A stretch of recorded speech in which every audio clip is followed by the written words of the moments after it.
Alright, welcome to this video.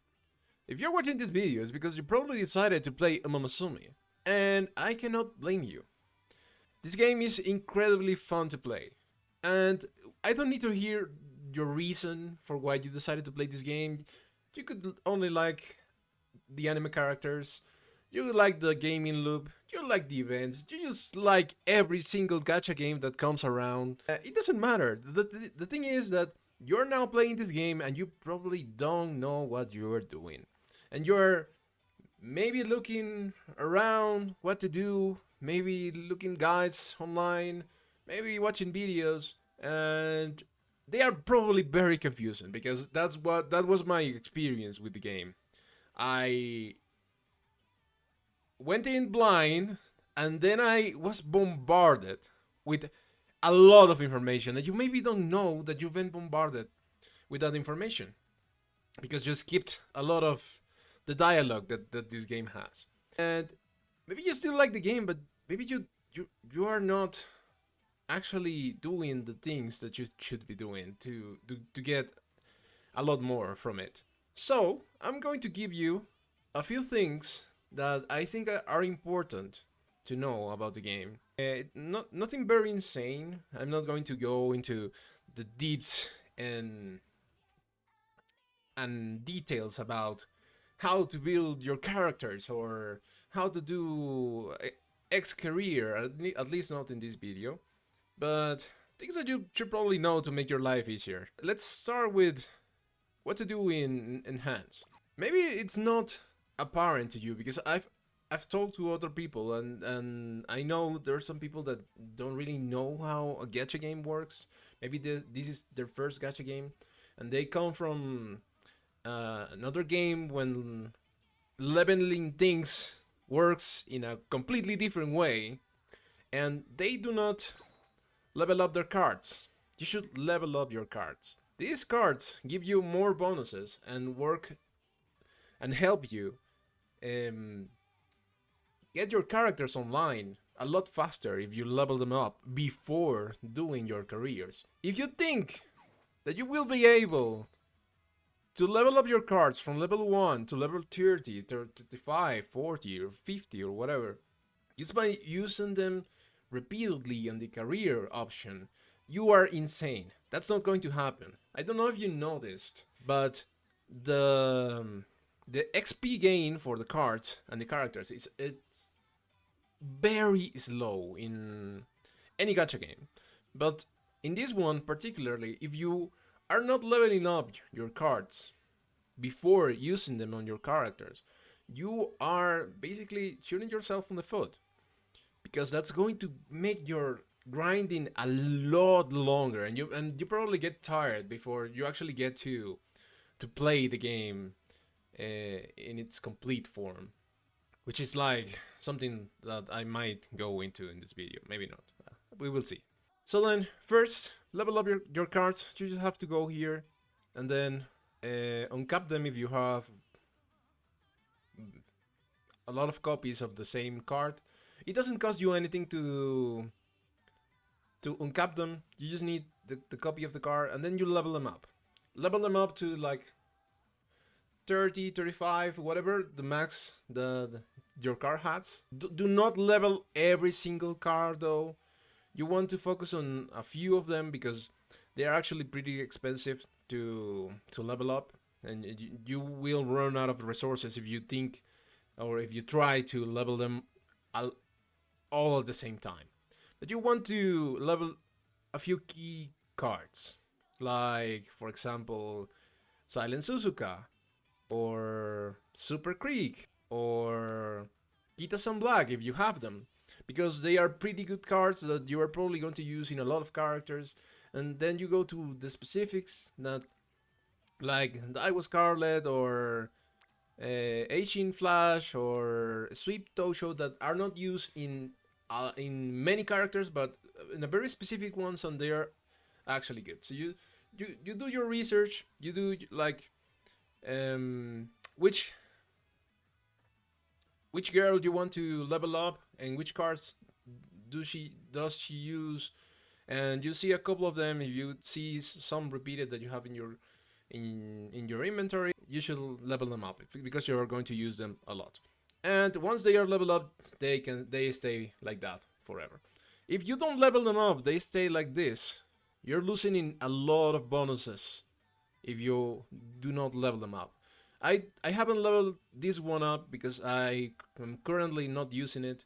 But like I said, if you have Silent Suzuka, if you have Super Creek, if you have a Kitasan, if you were lucky enough to get them, um, you should probably level them up because they will be pretty useful for the time being. Next, we have our cute little anime horses. You do not need to pull for them. If you want to, that's fine. If you want to get one of the characters, that's fine. But it's not required for you to get an SSR to play the game. If you think that a 1-star or a 2-star is not going to perform well, that's not the case. You can get any character, even these ones, even the ones that you get for free in the tutorial. You can get them from 1-star, 2-star to 5-star. Once you get repeated copies of them, and you probably are going to get them to 5-star before you can even 4-star any of the SSRs. To be honest, just do not rush trying to get these characters because they work like a chip. Like they are like your token, your character.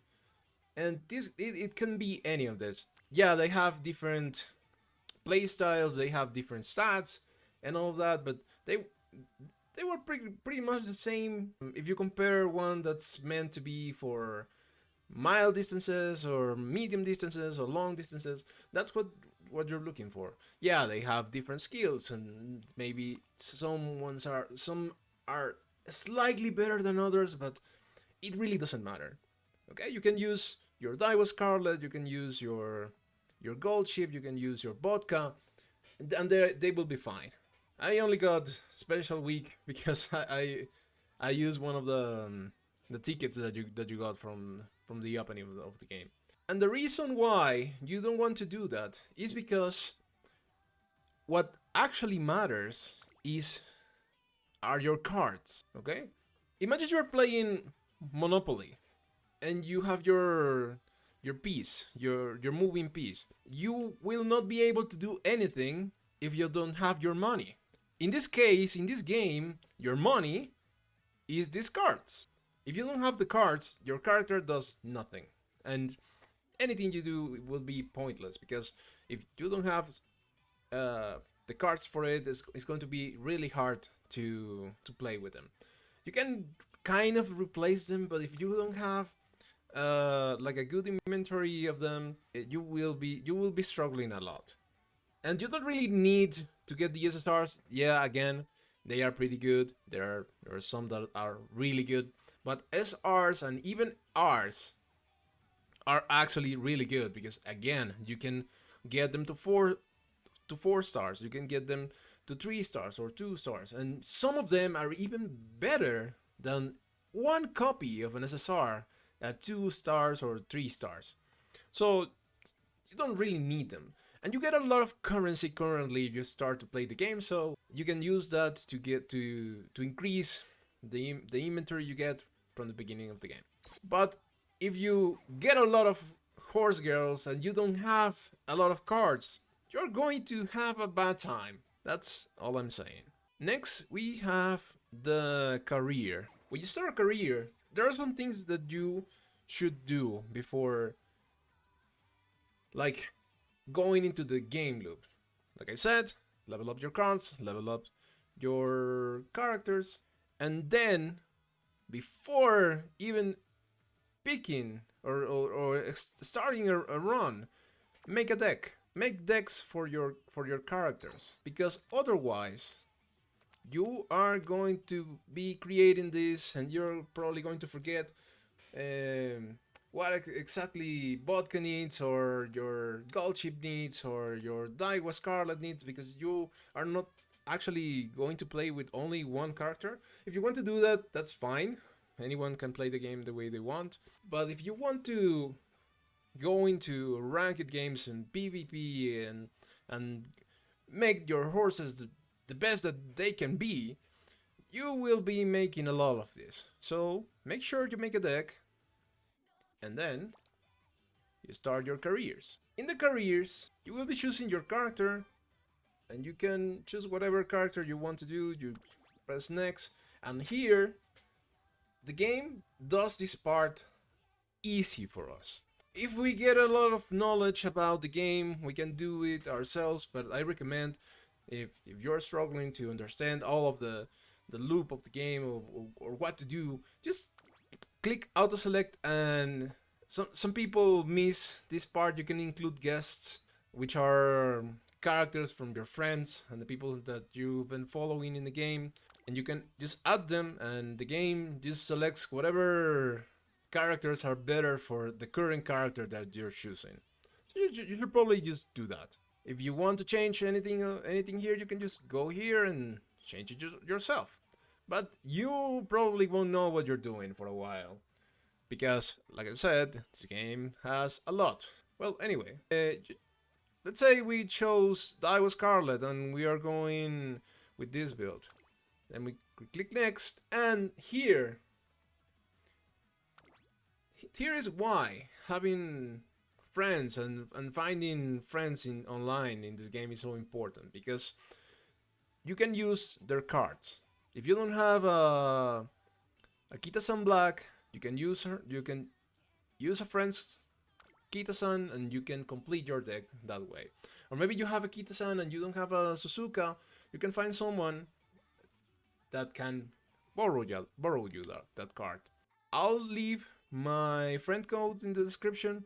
I'll change from time to time the card that I'm showing there. I got a Kitasan, I got a lot of SSRs that are pretty useful, so if you want to use them, just use my friend code and you will have access to them. Anyway, we choose our deck here and then we start our career. When we start our career, we make sure that what we selected, it's okay, we start, and then the game loop starts. And here's where many people screw things up. Maybe you didn't notice that you can just skip all of the dialogue if you already saw it, or you just don't want to read it, or you don't care. You can just shorten all events and you can click twice here and you skip everything. And the game is just a lot faster for you. Alright, and now for the final part, here I'll do an explanation, a short explanation of what you need to know about this section of the game, because many people just click and do whatever, and maybe they miss a lot of what the game wants to tell you, or what the game wants you to do. When we have our energy here full, it means that when we are going to train here, we are not going to fail those trainings for the most part. What we want to look at here are two things.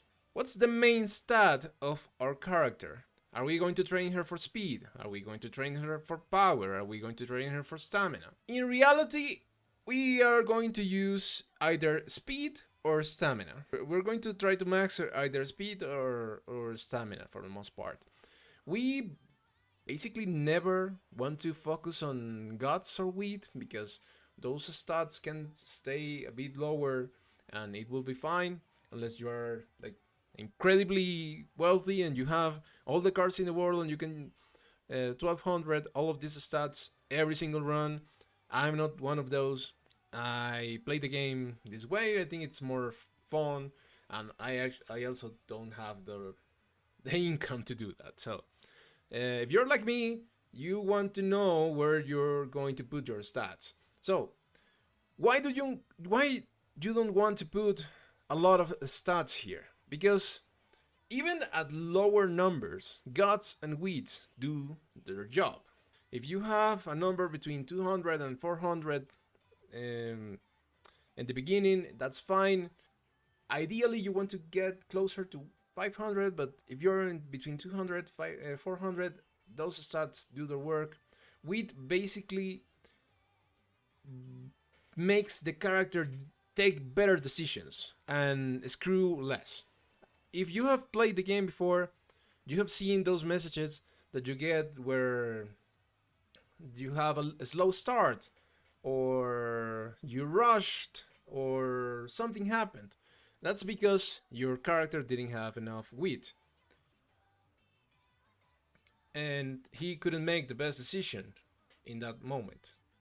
And making that go up decreases the chances of that happening, and also makes you more makes it more probable that you're going to use the skills that the character is going to get in the run. Then guts, it's for the basically for the final run of the race, for that final push at the end. If your character doesn't have enough guts, sometimes this doesn't happen a lot, but it does happen. Your character maybe just decides to not keep running, and this is why, because it didn't have enough guts. So even if you max this, it can happen. So you just need a little bit, and the probability goes a lot lower. But then you have speed, stamina, and power, which are really important. Speed, basically how fast your character can go. Stamina, how much your character can stand a long race. This is only for characters that want to race in the 2000s and above. And you need a little bit for the sprint racers, but not a lot. That depends. The distribution of these three depends a lot on what you want to do with your character. And power, it basically means the ability of your character to push away the other runners. If you don't have enough power, you're going to get and you're behind, you won't be able, even if you're faster, you won't be able to escape from the cluster of characters. I cannot give you like a general distribution of this, but you pick one of these and you want to take it as close to 1000 as you can, even 1200 if you can, and the others are at like 600, 700, or something close to that.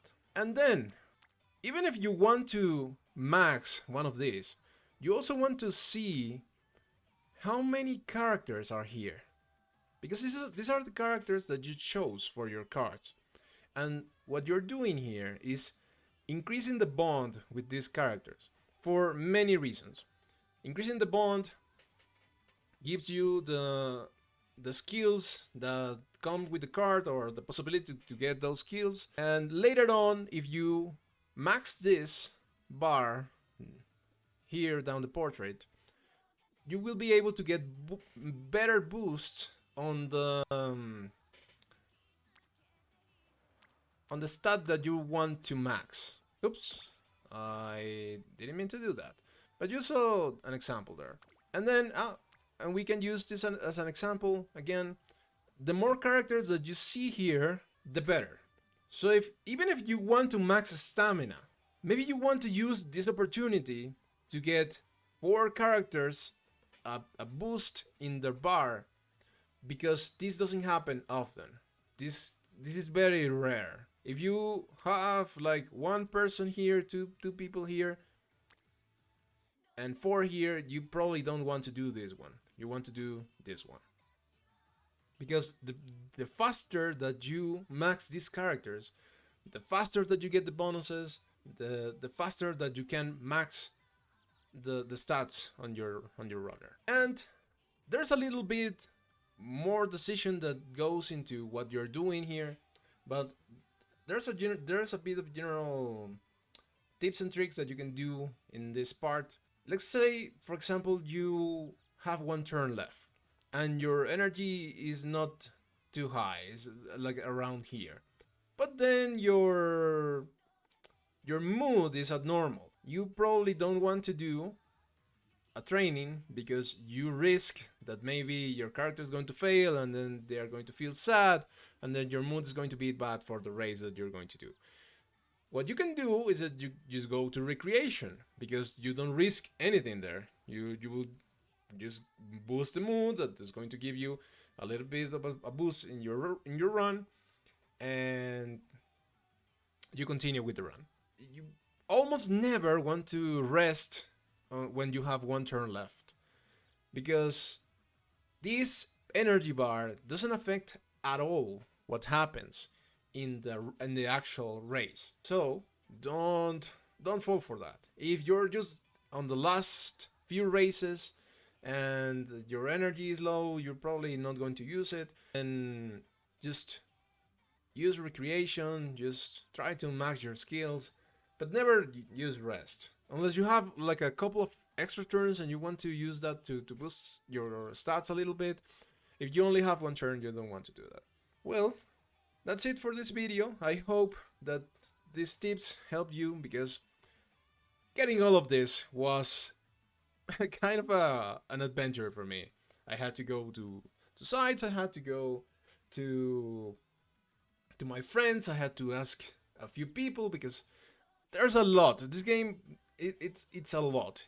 I think I haven't covered even the not even the half, not even a half of the game with this video. So if you want to go into more detail, or you want to ask me anything about the game, I'll gladly answer you and try to help you with what you have. And that's it for the video. I hope you enjoyed.